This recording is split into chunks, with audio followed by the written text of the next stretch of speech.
হঠাৎ কেন রথযাত্রার বিকেলে তিলোত্তমায় পা রাখলেন বলিউড ডিভা কাজল? ২০২৫ সালে ওটিটি কাঁপানোর পর কলকাতায় তার এই আকস্মিক সফরের রহস্যটা কি? রথযাত্রার মন খারাপ করা মেঘলা বিকেলে কলকাতা বিমানবন্দরে হঠাৎই দেখা মিলল বলিউড অভিনেত্রী কাজলের। পরনে ধূসর রঙের স্যাটিনের জাম্পস্যুট আর চোখে রোদ সমাছে একেবারে চেনা মেজাজে হাসি মুখে ধরা দিলেন তিনি ছবি শিকারীদের ক্যামেরায়। তবে কলকাতায় তিনি কেন এসেছেন তা নিয়ে মুখ খোলেননি রহস্যময়ী এই বাঙালি অভিনেত্রী। ২০২৫ সালটা কাজলের জন্য দারুণ কেটেছে।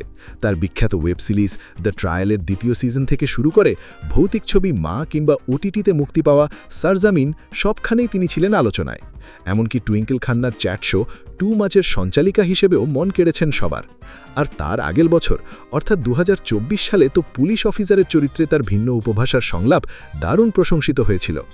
অভিনয়ের পাশাপাশি নিজের স্পষ্ট মতামতের জন্য কাজল সব সময়ই খবরের শিরোনামে থাকেন। তাই এই রথযাত্রার দিনে হুট করে কলকাতায় এসে তিনি নতুন কোনো ধামাকা নিয়ে আসছেন কিনা তা নিয়ে তৈরি হয়েছে দারুণ কৌতূহল। আপনাদের কি মনে হয়, কাজল কি এখানে নতুন কোনো ছবির শুটিংয়ে এসছেন, নাকি সিরেফ কলকাতার রথের আনন্দ উপভোগ করতে?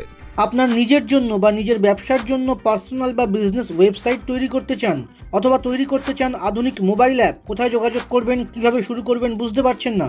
যোগাযোগ করুন নিচে দেওয়া ফোন নাম্বারে। আপনার সমস্ত প্রশ্নের উত্তর পাবেন এখানেই।